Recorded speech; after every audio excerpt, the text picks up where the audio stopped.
ఓ యువకుడు ధైర్య సాహసాలతో చిరుతపులిని బంధించిన ఘటన కర్ణాటకలో చోటు చేసుకుంది.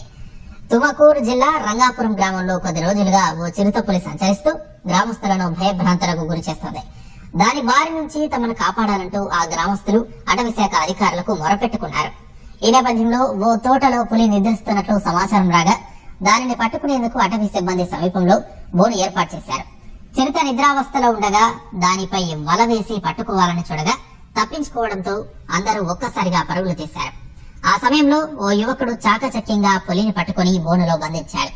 జనాలపైకి వెళుతున్న పులి తోకను పట్టుకుని వెనక్కి లాగగా అటవీ సిబ్బంది వల వేసి బంధించారు.